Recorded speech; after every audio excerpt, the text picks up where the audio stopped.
because people get so caught up in the need to have to fulfill butterflies every second of the day that they start losing track of the reality of relationships and the reality of love. Well, I can't look bad in front of these other men. Like if this guy is saying that he's not allowing his girl to go on a girl's trip, I can't be seen letting my girl go on a girl's trip. It's when crazy people are like, it's oh my God, my girlfriend farted, I can't see her the such same an way. I'm insane like, expectation. bro, I be ripping it. I be ripping it.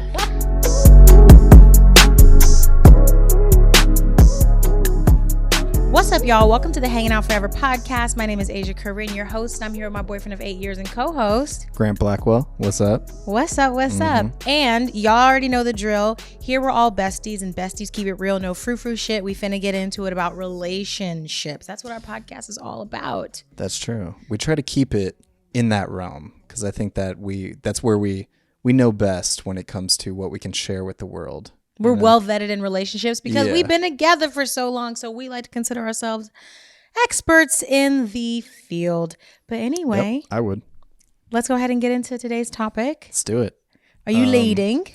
Yeah, so I think we're going to talk about why we feel like we've been able to keep a successful relationship. I would say it's a successful one. Would you? Yeah. Okay. I feel like it has to be successful to go on for so long, right? Yeah, that's what I'm saying. I mean, obviously it's not just like always in a good place. There's always, fights or ups and downs, things that happen. But for the most part, I think we've kept it together pretty well. We've been able to grow together. We've been able to take these steps, like these stepping stones in our relationship and progress in our relationship. So I think today we wanted to kind of talk about that, of how we have kept it together for so long and how we have stayed in a, solid place. Yeah. And I think the first thing that comes to mind is constantly working on yourself. Yeah. Within your relationship, and constantly growing. And even if your partner has to push you a little bit, just make sure that you're receptive of it and you continue to grow yourself. Yeah. Yeah. So that's, and that can be like a lot of different things. That can be your style. That can be, I think something that we've kind of been going back and forth with is, like staying in shape, things like that. Mm-hmm. Can we talk about that? Yeah, we can talk about it. Yeah. and it's not me, like we're not like fat shaming each other or like saying anything like that. And it's also not me being like, you need to get in the gym. It's the opposite. It's me. It's I've the been like, opposite. you need to get in the gym. She's like, get in the gym, all this stuff. And, I've always been off and on with the gym, things like that. I have a love-hate relationship with the gym. And a love relationship with food. That's the problem. True. That's true. That's the problem, is that you have a love-hate relationship with the gym, but a love relationship with food. I mean, that's true. Look at how he talks about it. What? Like, it's fine. I love that you talk about food that way, but you're like, well, like you don't, your palate isn't as refined as mine. Because I don't eat onigiri? No, just because you were, chicken strips and broccoli kid. You know what I mean? Yeah, so you grew up, like I grew up eating all these different things. So like oysters, y'all. I just love food. I love cooking it too. Yeah. I appreciate cooking it and all that. So yes, I love food. I can't, and dieting is 80% of the weight loss journey. That's true.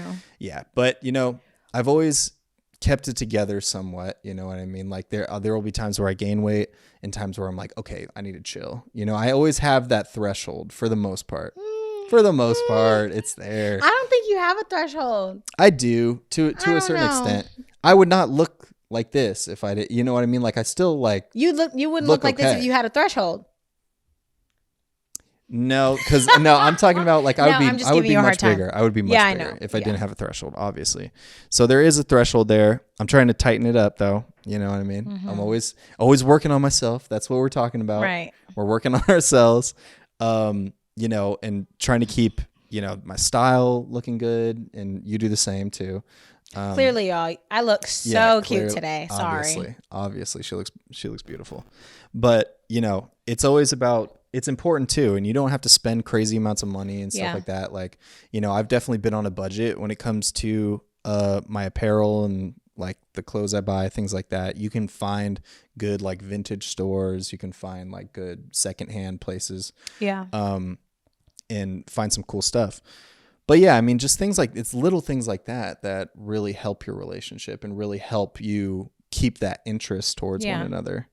Yeah. And to piggyback off of the weight thing, personally for me, I have a specific body type that I'm very, very attracted to, you know, and I'm obviously attracted to you and I'm attracted to your body type, but I feel like and everybody's weight fluctuates, but it's been difficult for me because I'm like in the gym right now. I've lost like over the last 2 years, honestly, but I've lost like 20 really something pounds. Yeah, you've been doing 30, really good. 30 pounds. I've lost 30 pounds. Wow. Yeah. Yeah. Okay. I lost 30 pounds over like the last 2-ish years, something like that, because I was 178, something like that at my heaviest. Yeah. And so now I'm at like 147, 148. And, I prefer to be like, for my frame, on the little bit of the thicker side. I don't want to be less than 145. Yeah. But I'm totally fine with you being like a 220, 225. I just prefer for you to be a cut 225 more or muscle. like more tone 225. And I think that talking about attraction, that's a really big thing for me. It's a big thing for everybody. You know, everybody has a body type that they're attracted to, and mine is just a lot more tone and stuff like that. And who'd have thought 6-packs and big biceps? Oh wow, yeah. I didn't ask for a 6-pack. So rare, yeah. I didn't ask for a so 6-pack. Unique. I didn't say shredded. I know. I'm just kidding. I said toned. Yeah. Okay, like you don't need to have a 6-pack. I feel like that's not necessarily a realistic expectation all the time. It'd be insane if I expected myself to have a 6-pack. That's just not what I want. But I feel like sometimes in our relationship, and this goes to communication, so we'll get into that. But right now, talking about like attractiveness and bodies, I think that it's frustrating for me to have to ask you to get to that place physically, because it makes me, one, feel like I'm not being listened to, and it makes me feel like I'm your mom. Like it makes me feel like a nag, and that doesn't make me feel great, and it doesn't make me feel like my desires are being valued or honored in our relationship. Because I would never ask anything of you that I didn't think you were capable of. Yeah, and that's, I mean, and it's not that I don't think I'm capable of it, but it's hard. You know what I mean? It is really hard on top of all the other responsibilities in my life that are going on too. You know, it's trying to keep up with something else. So, you know, obviously it is important to me. And you know, I do take it serious, but it's also, it's tough. Do you take it serious? Because I feel like we've had a lot of fights about it. Yeah, we have, but I mean, there's so many times where I pick it back up myself, where we don't have to have an argument about it or something like that. Like I'm always, you know, there is, when I was talking about the threshold, you know, there usually is a threshold where I'm just like, okay, I need to chill. Let me get back to the gym. Let me start eating a certain, you know, diet plan. It's just hard to keep that. It's hard to keep that same scheduled thing, especially when I have, you know, all these other things going on, all these other schedules that I'm already sticking to. It is tough, but it is important too. And, you know, like, and you have been more vocal about it, I feel like, within the past like year or so, like 6 months. And so I have been trying to be more conscious of it, you know? I just don't want it to cause any more like arguments with us, because I'm really at the end of talking about it, you know? And I know. And I think I get so upset about it because if you were like, I'm not that into this, or I need you to tighten it up because I have a specific body type that I'm into, or whatever you said, like a PC way, whatever, right? Even if you were like, I don't like it, my ass would be in the gym. My ass would not be eating at all. Also, like, you're a lot more particular than me, and when you see something that you dislike or something that you feel like needs to be changed, you don't really have space for it. You know, I feel like I have more space for you with certain things, you know, and I don't press you as much. I don't press you as much as you press me about certain things. And that's true. There are certain things that like I don't need to press you on because you just handle it yourself, because you're really good at doing that. But there are some things that I just don't press you that do upset me, or do like certain, but you know, I'm also like, you know what, it's not that big of a deal to me. I don't want to turn it into a whole thing where she feels like I'm attacking her or coming at her for something, you know, and we've talked about this. I have a specific thing that we have talked about because you have been on like a good diet journey and, you know, you've been losing weight or whatever. Obviously I didn't ask her to do that, but, there's one thing that I do talk to you about when it comes to diet and stuff like that is like, I want you to eat healthier things. Because people, when I say I hate vegetables, chicken strips and broccoli, kid, she doesn't eat any other type. She doesn't even really eat broccoli that much. She always says like, she's always like, because I'm like, you don't eat vegetables. And you're like, well, I eat broccoli. I love broccoli and carrots. I do say that. But then like, I can't remember last time I had broccoli. But yeah. And, and obviously I eat a lot of food and stuff that has like sodium, things like that in it. But I also am constantly eating fruits. I'm constantly eating like different types of veggies. You know, I put her on the kale salads. Thank God. I put her on the kale. I put her on that stuff. I'm constantly trying to find new like juices and things like that to drink. And, you know, like that is very you. And it's just, it's a lot more, you know, I'm not super like dietary conscious, but I think I am a lot more health conscious. And I think to it a certain depends. extent. I think they when kind it comes of, to food and things like that, you know, nutrition. I don't know. I feel like it goes hand in hand. Because you also put me on them little cones from Trader Joe's that we've been slamming. Yeah, but I'm also like drinking beet juice and like forcing myself to eat entire cucumbers. There's beet juice in that juice that we have right now. He forced himself to eat cucumbers like, Oh my! I'm just kidding. We're gonna take that out. No, but you know, like I'm constantly eating cucumbers. I'm like that's one thing that I am constantly eating because it has so many health benefits for your gut kale. and things like that. I eat kale every once in a while. You'll eat. I love kale. Every once in a while, she'll eat a kale salad. I just found us a new kale salad that she really likes. But I'm just that's one thing that we have talked about before, and it's really like I just really want you to pay attention to that more. Okay, I can do that. You know what I mean? Because it's so important. That's like I just have to find a fruit that I like. I have to find a fruit that I like. I know. And I think that I've tried to, and I've put you on like pineapple and things like that. Put me on a pineapple. What do you mean? You were never eating any type of fruit. I've eaten pineapple before. I just don't eat it like.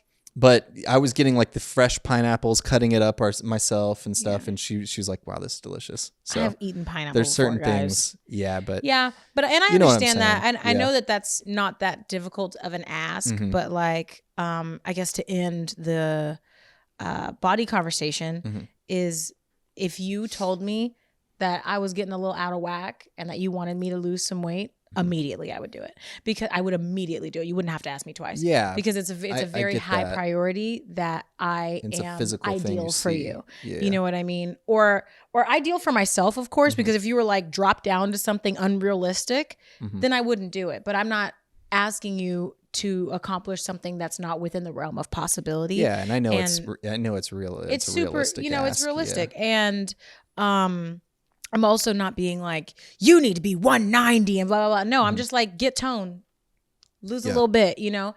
And I think it goes back to the conversation about my style. Like 3 years ago, you guys, if you listen to our podcast consistently, you've already heard this story. But like, I don't even know how many years ago it was, 5 years ago, we weren't having sex very often. And I was just like, why are we not having sex? And he was like, you think I want to have sex with you? You dress like crazy. You look like a pirate. You walk around the house in boots and shorts and hats and all these other crazy things. Yeah. That's not sexy. Immediately it stopped. Yeah. And so sometimes it's frustrating for me when I want something from you and you don't reciprocate in the time of which I would expect that reciprocation because I do it so quickly. And obviously things like personality traits or like taste to is take different. into consideration is there's the one thing I ask you compared to the 10 things you ask me to do. You got a lot more things to fix. Okay. What, I don't eat fruit? Like there's the one, mean. There's the pirate thing and like the health thing. but then it's like, but you know, cause you know, around that same time with where I was like, you're dressed like a pirate and around the house type shit. You know, you were telling me that, you know, my neck beard, you didn't like it. So right. Like I try my best to keep up with that now too. You know what I mean? No, but that's another thing is, you know, you should be able to express these things. See, that's the thing where it comes down to is like, she's not just being like an asshole or something like that. She's like expressing like, hey, can you, you know, try to keep up with this, because I really I prefer you do it this way, and it'll make you look the best, and it'll make us look the best as a couple, you know, things like that. And I just want us to look our best. And it's, you know, that's normal. And that's something that you shared and you want. And I'm like, okay, yeah. But there's also some things where I'm like, okay, like I can do that, but it's going to be hard for me. Yeah. So can you give me some understanding there? And it's like, yeah, I'll give you some understanding. I'll give you some grace there, as long as you're trying and like keeping up with it, you know? So it's about like that give and take, you know? Yeah. Like you can't just write your partner off or just be like, oh, she's being an asshole, even though your feelings are hurt. But no, I'm just kidding. But you know, like you have to have reasonable before. Yeah, but I mean, we've also had more like reasonable conversations than we have of just like bullying matches back and forth, or just complaining about each other. And it's a difficult topic to bring up, you know? So the last time I brought it up, I was very delicate with it. Yeah. You know, I was like, it makes me feel this way, and I would like to feel this way, you know? So yeah, I totally agree with what you're saying. Is it comes back to being open. And I think one of the most beautiful things, and another thing that makes our relationship work, bouncing off of what you're saying, is the level of vulnerability and comfort that we have with one another, not just to be open, but to share everything and anything. Like I don't have any there might be like literally one secret that I have, you know, but I don't have any secrets from you. We were playing that game the other day when we were walking around the park, and it was one of those games where it's like one lie and two truths. Oh yeah. And we're just like, I think I've told you everything. Yeah. Like what, we couldn't even think of one lie or one truth to say. I did. I can think about a bunch of stuff. Well, I'm just really you can creative. Think of a bunch of crazy lies, yeah. but like when it comes to the truths, it's like I know all your truths for the most part, you know. So yeah, that's good. I mean, that we've shared a lot, and I think that sharing with each other in a lot of different ways is what keeps it going too. And we don't have any shame. I think that's that's 3, right? Is that 3? That's like 4. What is our list right now of what makes our relationship work? We don't have any shame. We can tell each other anything and everything. Communication. And what was the first thing we talked about? Changing, adapting, right? Oh, that was the like body thing. Independently working on yourself. Yeah. Yeah. And I think that not having any shame, like we both understand that people fart. People are going to vomit. You're going to be sick. You're not always going to be sexy. You're not always going to be a good time. You're not always going to be attractive. And that's always when people are like, oh my God, my girlfriend farted. I can't see her the same way. I'm like, expectation. Bro, I be ripping it. I be ripping it. And that's like, I'm sorry. that's like some Hollywood like influencer like bullshit. Yeah, it's kind of like, does Kim Kardashian fart? Yeah. No, probably not. Well, it's like, does she fart in front of like her... But she's like... No, she obviously farts, but I'm saying she's one of those people that is so... has to be glam perfect all the time that I can't even imagine her farting. You know, and it's like, I think that we strip away the veil. Like her and Kanye farting in front of each other. Or like leaving the door open when they're dropping a deuce. Yeah. Kanye probably was, but was Kim. You know what I mean? I don't think so. I don't think so. You know, I can't see it. I think that not having any shame, humility is one thing. Yeah. It's good to have humility around your partner, to be conscientious and modest in ways that matter to your relationship. But shame, no, I don't walk around with shame in our relationship. When it's the wintertime, my legs are not shaved and I am not embarrassed about it. Or fearful to be not this perfect like image around your partner, you know? Yeah, because that would be so stressful. Yeah. And we've talked about that too, of like, we like how we can be different. We can be sexy one day, and then the other day we can be lazy and we can be gross. Not even gross, but it's like sometimes gross. Just not put together. One day we can be not put together, and then another, you know, moment we can be sexy, and we can divide those moments. Yeah. You know, they don't need to be within the same box of, oh my gosh, like you were perfect yesterday and now you're this. You know, you shouldn't have to be perfect all the time. We don't always have to reconcile our image of one another day by day. Like you're sexy on Tuesday, you're goofy on Monday. You know what I mean? Like that. You can be everything exactly with each other. I think there's some relationships where they have this rigid expectation of perfection and they project that onto their partner, and that forces their partner to live in a box of perception and how they should be perceived, and then presenting that way all the time. And that is just so exhausting. Like I can't imagine if I always had to have eyebrows done, upper lip wax, legs shaved, underarm. I mean, I do those things, right? But it's not like an everyday paranoia that I carry with me in fear of you not finding me attractive in our relationship. And I'm not walking around the house being like, wow, nails looking pretty crusty today, huh? You know, or just like, oh, wow, your makeup looked good last night. What's happening? What's going on now? Exactly. Yeah. And guys, I have trichotillomania. Yeah. Okay. I'm an eyelash picker, big time. So I have no eyelashes except for just like on the corners because I pluck them out. I don't know why I do it. It like hurts, but it also feels like really good. So I have trichotillomania. So I wear lashes, which I already wear like lash strips, but never once has he been like, your bald eyelashes make you look like a naked mole rat. And I appreciate that. Well, I mean, that's something that's so small. Compulsive. It's so like not noticeable at all. And probably you're used to it now because they're like always is bald. very noticeable, but it's not at all. Yeah. Mm-hmm. Yeah, it's not. My lash tech was like, are you plucking your eyelashes? Or my nail tech back when I was not doing press-ons. But yeah, so that's like number 4. What's number 5? What do you think our 5th thing is outside of like shame? I think just being on the same page with certain things, you know, especially when it comes to marriage, having kids, these huge things. Oh my God, yeah. I think it's really important for you guys to be on the same page and to communicate surrounding that. You know, because we've always been more non-traditional when it comes to having children or when we're going to get engaged and get married and do the whole thing. Right. We don't feel pressed for that. We don't have people in our lives who are pressing us. We don't feel pressed for it. You know, we don't think that it's like this obligation in a relationship. Hence the idea of hanging out forever, which is literally like, we don't need to get married. Like I could just hang out with you forever. Yeah. You know, we don't need to put any type of pressure when it comes to marriage or kids, things like that. We don't have that expectation. Like I think more now than ever, I'm coming around to the idea of being like, oh, I would actually, maybe it would be cool like to marry you. Oh, you know what I mean? Just to like, just because it is very traditional. It is this traditional thing, but it's also, I'm like, you know what? I just want to it would be fun to like have a huge celebration in our name. You know what I mean? Like it'd be like have all of our friends and family come and we're just the centerpiece of this party. You know what I mean? I'm like, I kind of like that. I kind of like that too. Yeah. Like why not? Yeah. I mean, if we get married, great. But I really want a 10-year party. Yeah, like a decade party. Like if we don't get married in the next 2 years, I really want like to do like a 10-year party. Yeah. Huge party. All of our friends probably and like some key family members, and then just throw like a happy decade party, and then we go on like a honeymoon kind of thing for 2 weeks. You know what I mean? And I think that that'd be really fun. But yeah, I've been thinking a lot more about marriage also.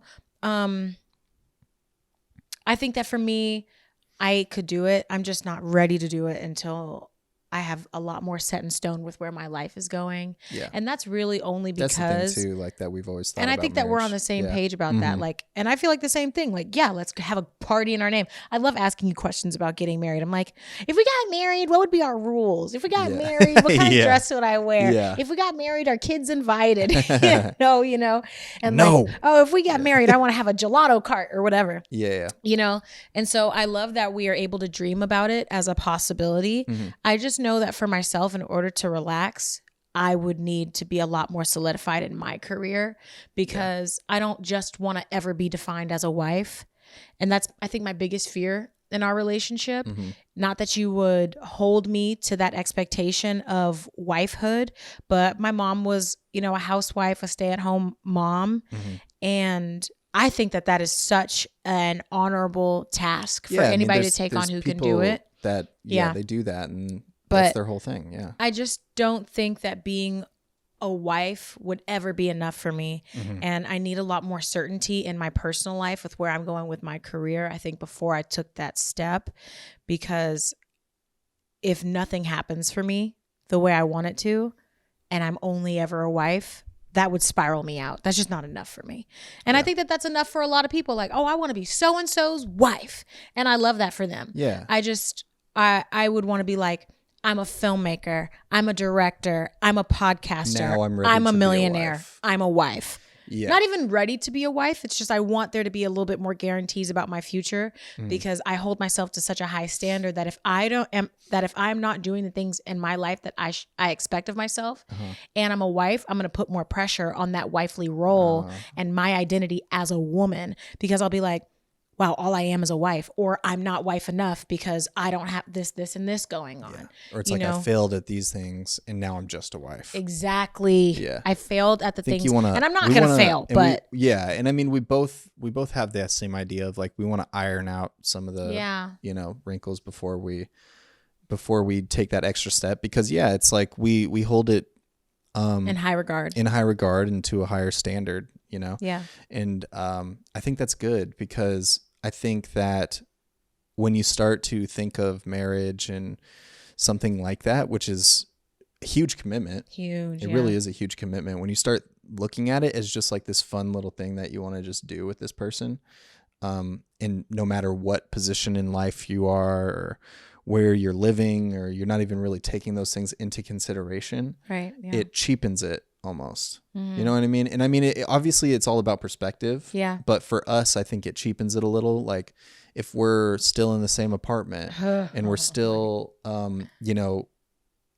just having a hard time paying bills because, like, for whatever we're not reason, having a hard time paying bills now. No, I'm not saying that, but I mean, like, we're on our grind right now. We're on you know our what grind. I mean? Like, we're on our grind and we're trying to make things work, and we're building right now. Well, I guess paying bills is always hard because it sucks. It sucks, but when you're in that building stage of building our lives together, I just feel like throwing a marriage on top of that, it puts more pressure on it. Yeah. Because it's like, okay, now, like, there's this thing that's like solidifying it, but I don't feel like I should be solidifying what's happening right now. I feel like I need to keep moving forward before I can solidify it. Yeah.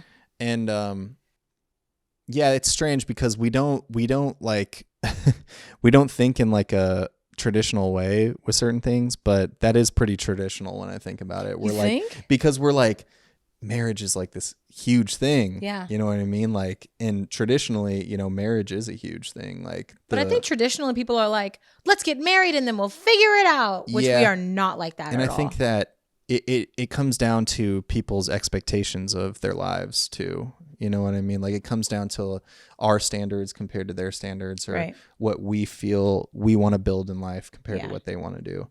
And obviously we're not going down the normal, like, 9-to-5 route where entrepreneur, baby, gang. Yeah. Like, we're more entrepreneurial. So a 9-to-5, it kind of lays out everything in front of you so you can see everything, where, we're taking a route where we're going to go through all these different obstacles. Yeah.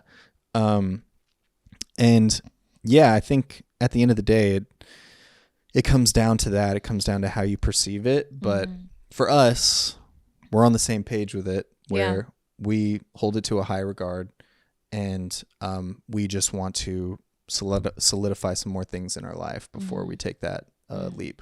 Because when I'm a wife, I'm a wife. I got a soft life, or like whatever kind of life I want to have, whether I provided that for myself, we provided it for each other in tandem, or you provided it for me. Yeah, that would also be fine. But I just want to feel like I'm so elevated. And you're right. I could not get married and come back to the same apartment after going on a honeymoon. I just can't do it. I would want to switch things up.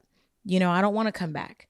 I want to move forward. And like, I'm down to be in the same city, but but I just need something. Yeah. Elevation. More. I need more before we take that big leap. And then we just, I don't want it to be like, life. We did this big thing and we're still here. Yeah.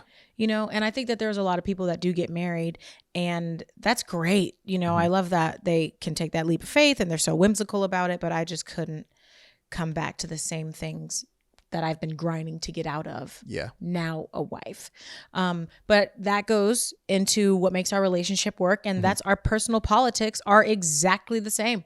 Yeah. I was Our going to personal say politics like, are exactly the same. personal politics and just having things in common is very important too, I think, you know, because it's tough taking people who live two completely different lives. Yeah. Even I think we've talked about this before of like somebody who may be taking that like 9-to-5 route, and then somebody who's like a creative who's trying to create their own business or brand. Right. That's like a huge gap in between. Yeah. You know, so that will be really hard for you guys to come to understandings on where you are. And that's going to hold a lot of pressure on the entrepreneurial person, because it's like, okay, they've already have their thing established. It's like been established for them.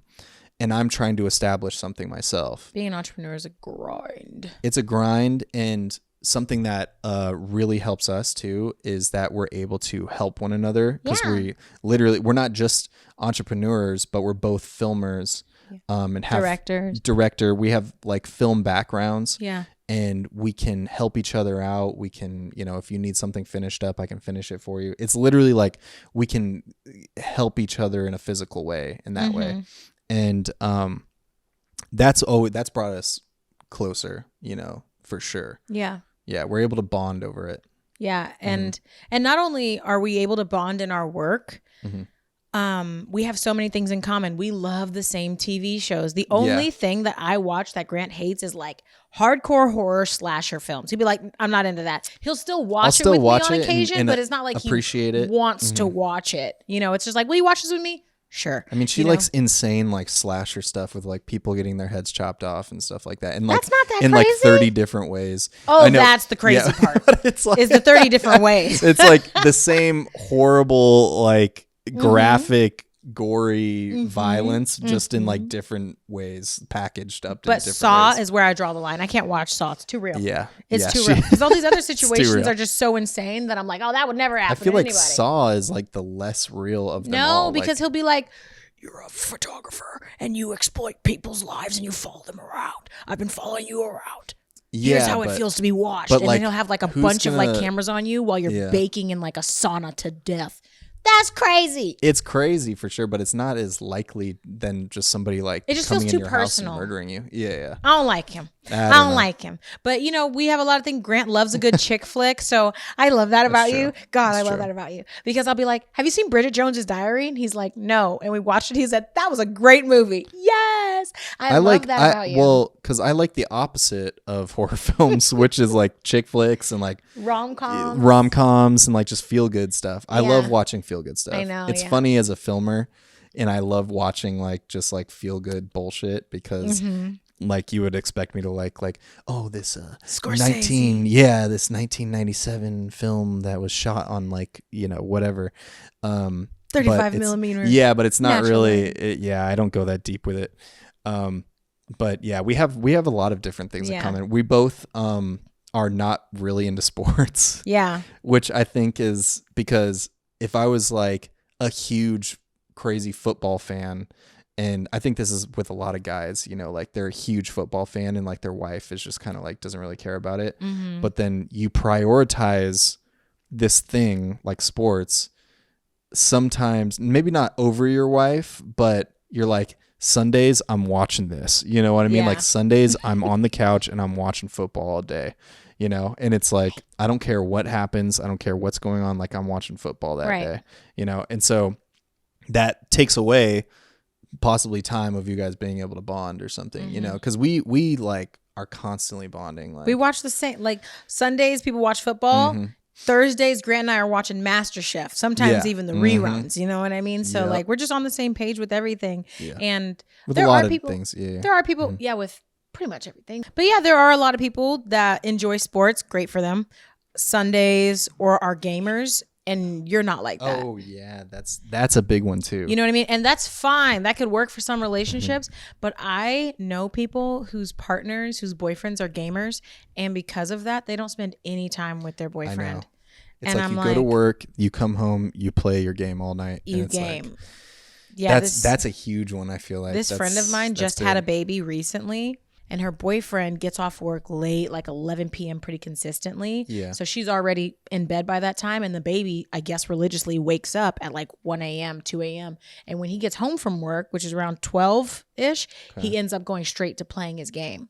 And so the baby will wake up and start crying, but he won't go tend to the baby because he's like, this is my me time. So she has to get up when the baby starts crying to go tend to the baby. And I'm like, that's crazy. So she basically feels like a single mom because he's so obsessed with gaming. Yeah. And I think there are a lot of guys like that. I wouldn't say most guys are like that, Yeah. but I think that there's a handful of people who ever game, they get so involved in what they're doing that just outside life doesn't matter to them. And that's one of the things I appreciate so much about you is you never shut me out. Yeah. Like never, guys. And I'm annoying. Okay. I have this thing where I know if I'm getting on Grant's nerves, I put myself in timeout, or when he just hardcore ignores me, I'm like, okay, I'll go into the other room and I'll go into our little den, which is my office, and I'll just lay in there. Yeah. And he'd be like, hey, boo, how's it going? I'm like, you put me in timeout. Yeah. You know, but it's just, I have to respect Just your some space. Yeah. When we're working. Cause I'm all up in it all day. Mm-hmm. Does that annoy you? No, it doesn't. But that's the thing too, is like we work from home. So finding out a good system there of like how you can get work done, because she works in the morning time and I work in the evening time. That's typically how it goes. So it's about kind of respecting each other's space when you have to get something done. Yeah. But also when it comes to that of like, we work from home, so we're around each other like a lot, but that doesn't mean that you're spending quality time with somebody. Just because you're around them doesn't mean that you're spending quality time. So it's important to see that and be like, you know what? Like, yes, we've been hanging out, but it's been in this, you know, cooped up house capacity. And I think that we need to like, let's go out for like a picnic or something, or like, let's go out and let's do something tonight. You know, you have to make sure that you're aware of that, especially if you're working from home with your partner. And we do a lot of things together too. You know, we're constantly like working on something for the podcast or doing something where we're working together, but that doesn't mean that it's this quality time we're sharing. I really like that. And I think that's important to keep in mind. It's so important. I think that we get our quality time when we eat. Yeah. You know what I mean? Like when we make dinner, because you'll be like, here, Grant always makes, so sweet. Grant always makes my food. I suck at cooking. I don't know if he makes my food because he enjoys making my food or he just doesn't want me to burn down the house, because I'll literally have a pot on and I'll walk away from it. He'll be like, you know, you're cooking this, right? I'm like, yeah, but it needs time.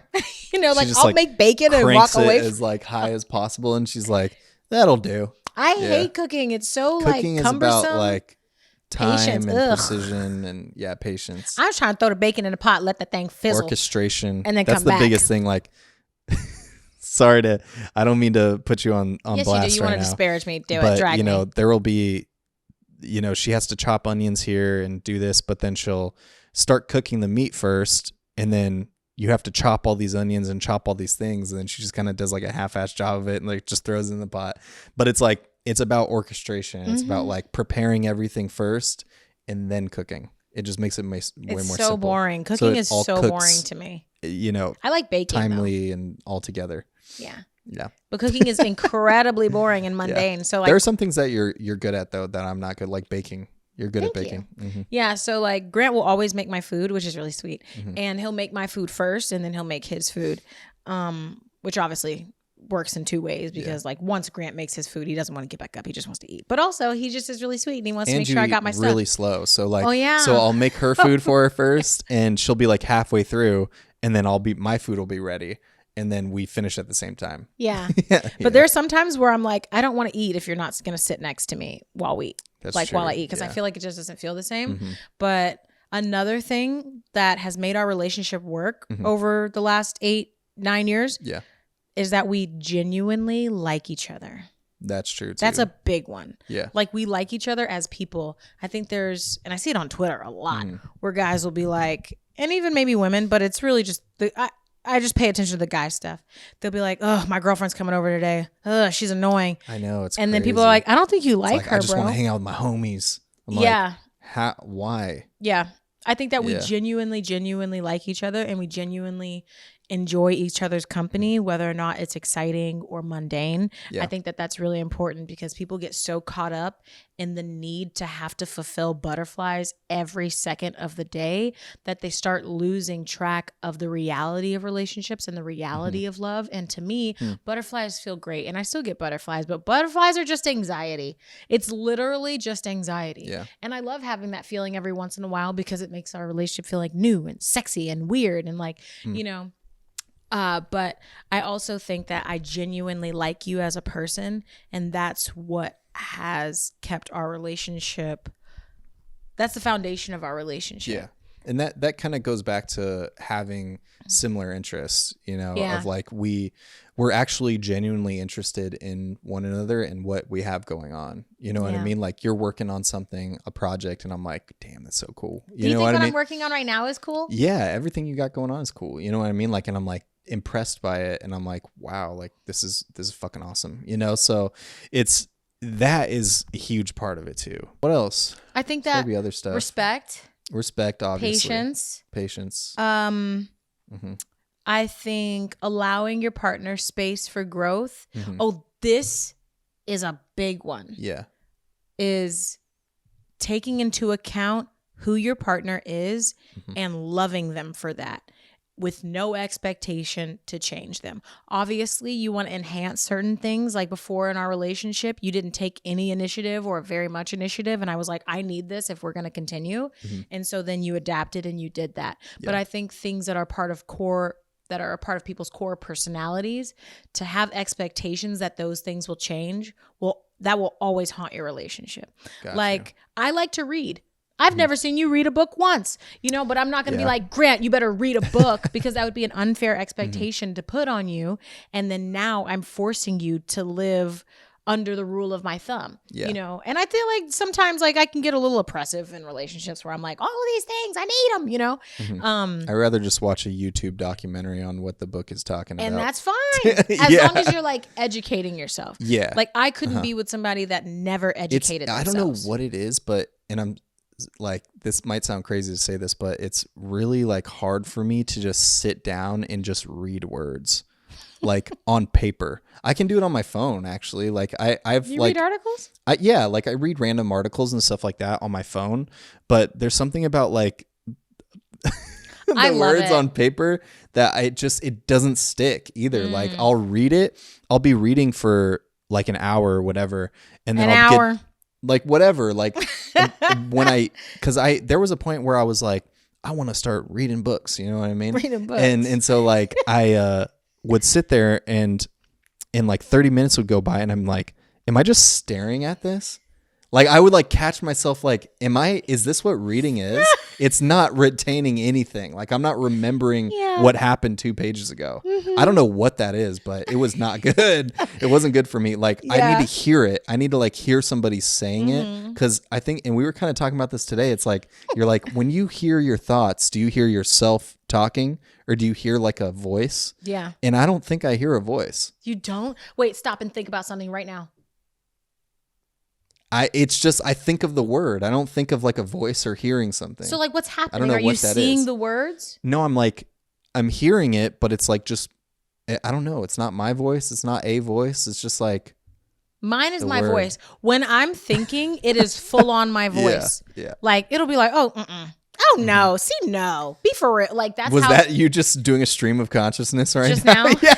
That's just you streamlining. No, because like right now I was thinking, okay, just be quiet and like have thoughts and say these things. And that's exactly how it sounded to me. Okay. Wait, let me be quiet. Interesting.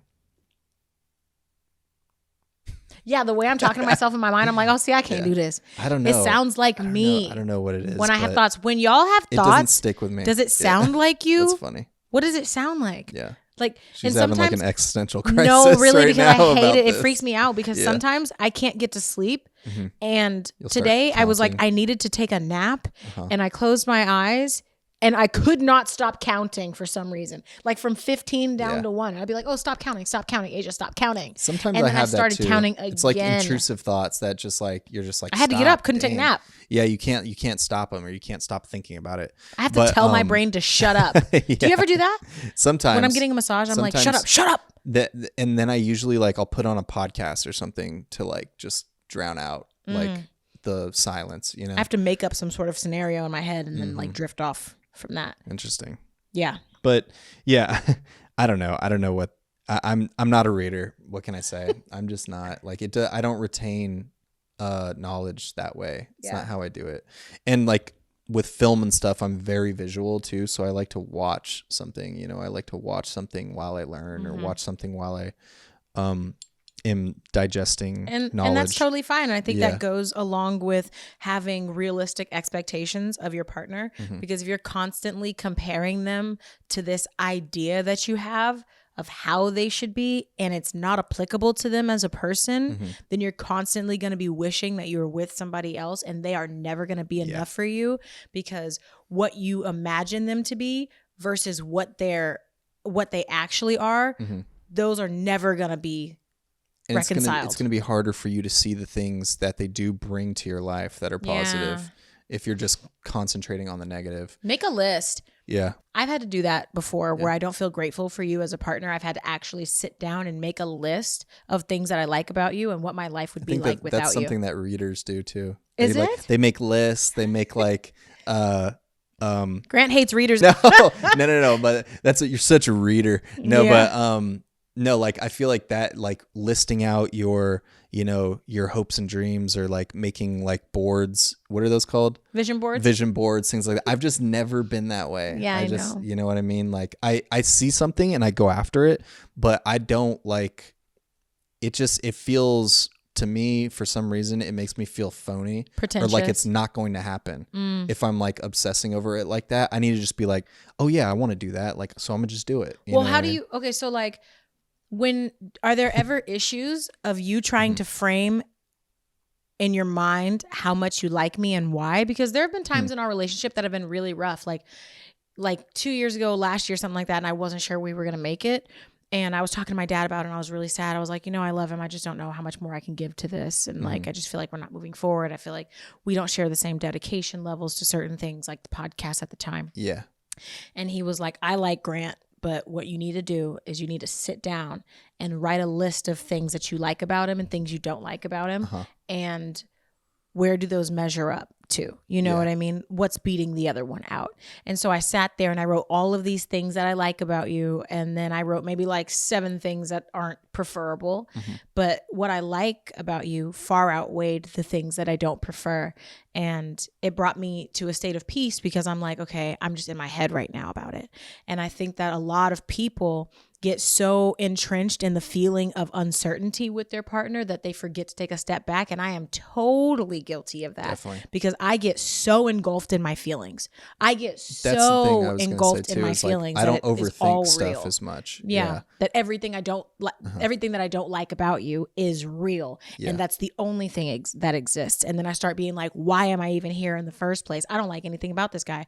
But then when I take a step back from those really intense emotions, because I drown in my feelings a lot of the times, because they're just so strong, and that sometimes it warps my reality. For you to be able to literally physically write things out, and you can see it on paper. Yeah. Where I don't overthink things like that. Like I know how I feel, and I know what I want for certain things. And I see a direct path to it. You know, I don't need to write it down and pick and choose which one I want to do, or like make these decisions. I feel like I've already made the decision in my head, and it's like, if I want to do it, then that's what I want to do. I don't know how you do that. I don't know where that comes from or whatever, but it's just, I'm just not very indecisive. And I think that directing has really helped me with that, actually, to be honest, because it's like, it's helped me feel like, okay, if I have an idea, because there's been plenty of times where I have this idea and I'm scared to do it, or I'm scared to speak up about it. Right. And then I don't. And then I'm like, damn, I feel like that could have helped, or that could have worked. But then there's been plenty of times now at this point that I've been like, oh, I have an idea. Let me try it. And I execute it and it comes out how I thought. So like now I feel like I have that confidence of, oh, if this is what I want to do and if I feel like this is how I can do it, then I can do it.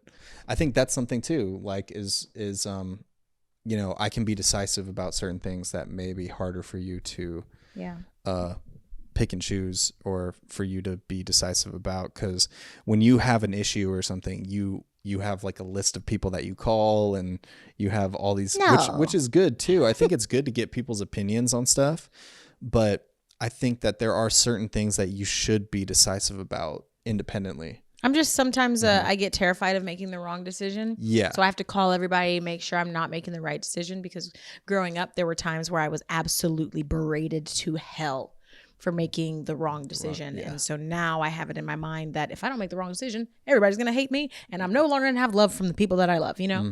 So that's why I call so many people, or second guess what I'm doing or how I'm feeling. But one of the things about our relationship, and this is another thing that makes it work for this whole time, is I always know where you stand.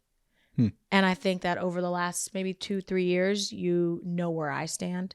Even when I get like vertical and I say like, never mind then, we don't even have to do this.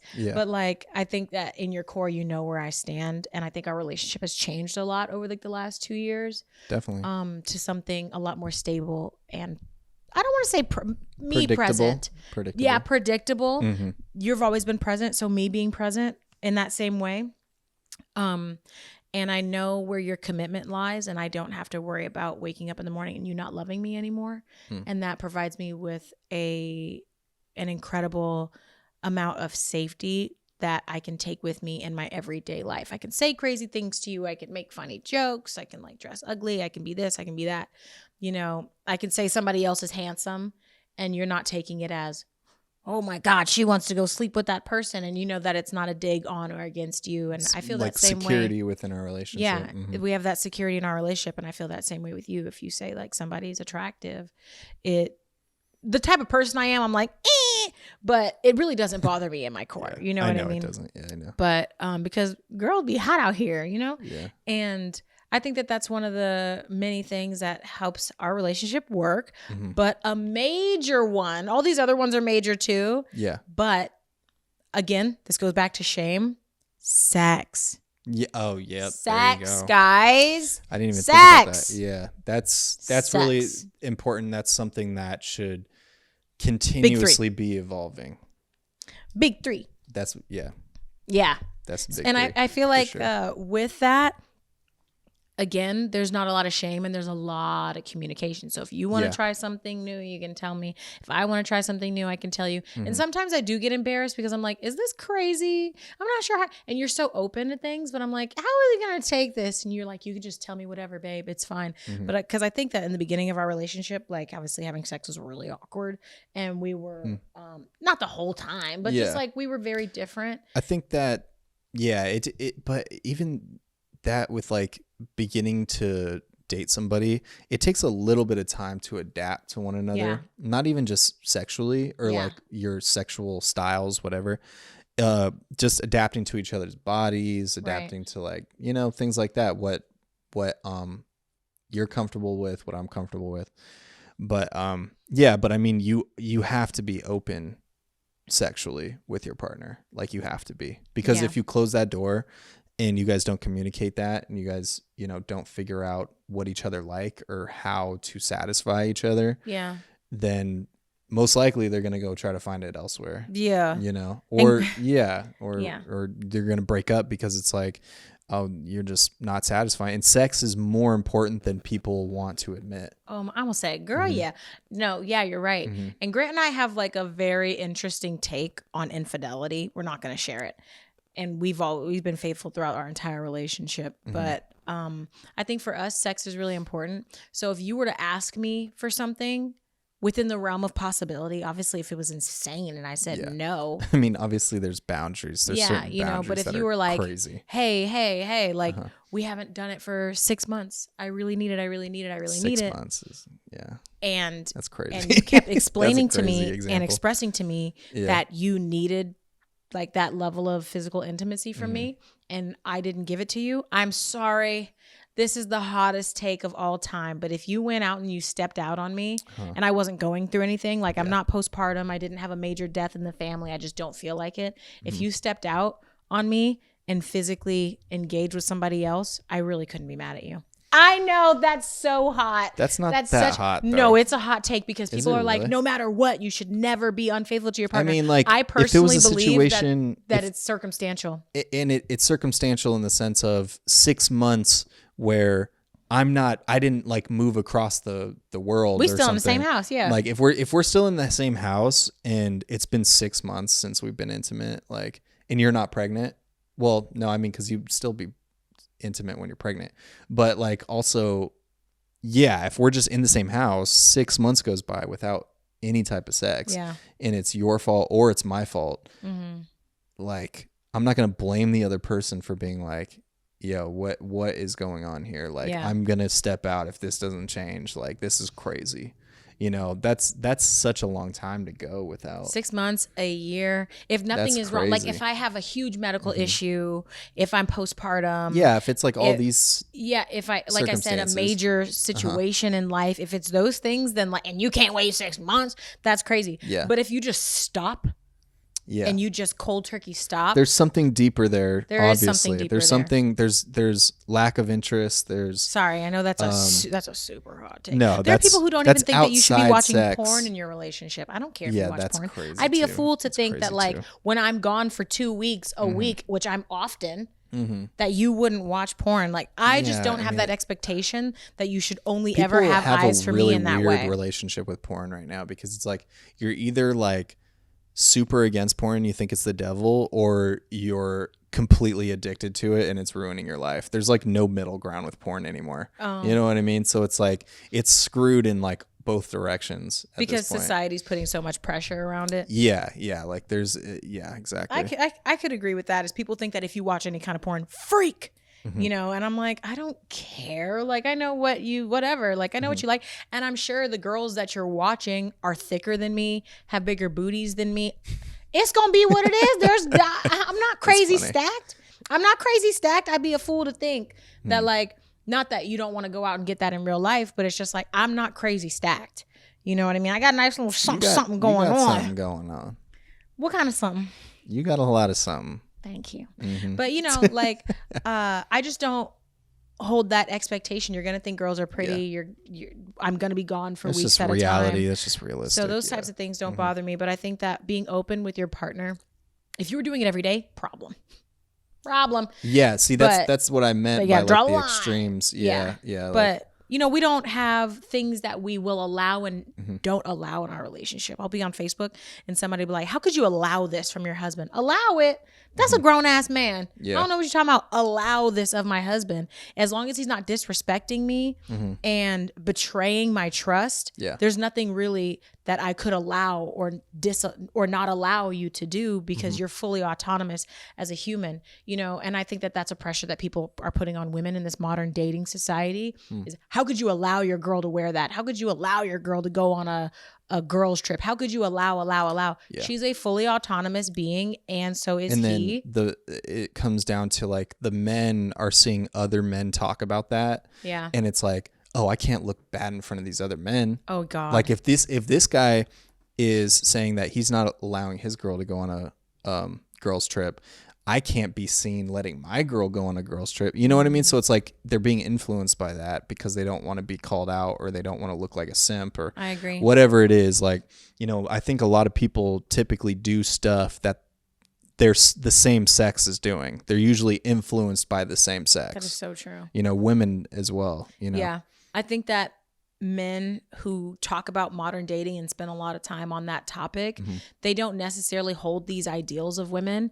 They only regurgitate them because other men that they see that may be more physically attractive, or more wealthy, financially that's stable, always what it more is. successful. They're only following that track because they look up to that man and they adopt those ideologies and then regurgitate them, but they don't necessarily believe them to be true. They just convince themselves that they do. Then the further down the rabbit hole you go, the further away from women you go. Yes. So you're not gonna, so then you get angrier and angrier and angrier as you're going down this path further away from actual physical women. Yeah. I hate women. Yeah. That's how I attract them. You know what I mean? You're going to spend all day online hating on women. Yeah, that's not going to get you women. Women hate that. I know. Like we hate it. Yeah, the only people who like that are other dudes who are just as OF weird. detected, opinion rejected. Grow up. I know, yeah. So. I mean, I do like that line. It's really funny. But yeah, I don't agree with it. we did pretty good here. I think we hit some key points. Major points. Yeah, of why we've stayed together, what's helped us stay together. And I think that it's important, and then overall it's important to sit there and figure out like, oh, why is this working? Yeah. You know what I mean? Like what we just did. Yeah. And then we lay it all out and we're like, oh yeah, that is pretty good. Good. We're doing good, aren't we? So that's why our relationship works. Yeah, that's why it works. Normally we do like a little relationship advice, but I feel like this whole episode was relationship advice. It was. But we do have to get going. But I will say, oh fuck, I lost it. What were you gonna say? Oh, my piece of relationship advice for this episode would be, don't always hold your man to this hyper concept of masculinity. Sometimes boys cry. You're not a crybaby, but there have been times in our relationship where you've shed a tear, you know, and I have to step back and value that. And I think a lot of people don't want to see men vulnerable at all. And I think that that's what makes masculinity such a hyper masculinity such a toxic masculinity such a toxic culture is because there's really not a lot of flexibility for men to be anything other than that. Yeah. And so I think that's why I appreciate small things about you, like enjoying rom-coms or liking chick flicks or, you know, crying when somebody achieves an astronomical goal. I really appreciate those things because society constantly teaches you that your man should be tough. He should never cry. He should always want to fight. He should be ready to fight all the time. And being able to break down those barriers of what I expect masculinity to be, just because it's always being fed to you through television and things like that, I think has allowed our relationship to be healthier because I can let you be soft. Men deserve to be soft too. Well, I think it goes both ways too. Like it's like, you know, just breaking the like contradictions of how a woman should be too, you know. So that goes both ways, you know. And I love that you're able to just be yourself. I think at the end of the day, you should just be yourself. Like if that comes with parts of you that's not as like masculine, or you know, some that comes with softness, that comes with you being hard though also, like, you know, because you can't just be one of everything. You can't just be this hard freaking rock that's walking around the world, but you also shouldn't just be this soft like person who's just like getting ran over. Yeah. You know, so I think that it's all about balance. It's all about balance and just being yourself and being like what comes best, you know, to you. Men deserve to be soft. Men deserve to have their soft moments too. And I think that there's such an expectation and pressure around men to always have to perform masculinity in an aggressive way, or to at least present physically as aggressive. And personally, I can't imagine how difficult that must be to always have this expectation of what a man is looming over your head.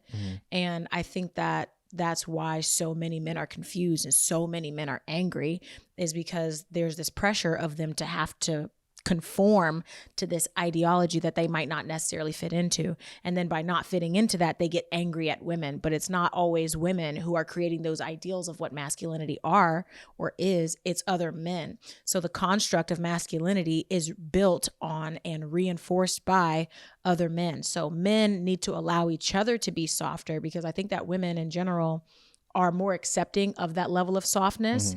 But it has to be a cultural and social shift to allow men to let down their walls every once in a while and not to always have to be tough.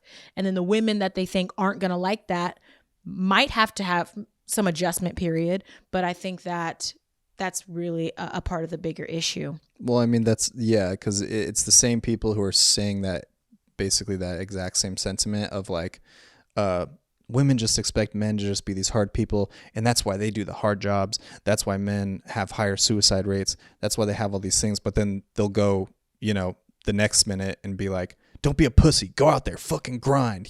Do what you gotta do. Fuck bitches, get money. Yeah, like do what you gotta do. Women aren't telling to y'all to do that. Men are telling y'all to do that. So it's very contradictive, and it's like the snake eating its own tail. But yeah, I mean, it goes that goes both ways, like we just said, of like men and women having these specific like societal pressures and anxieties.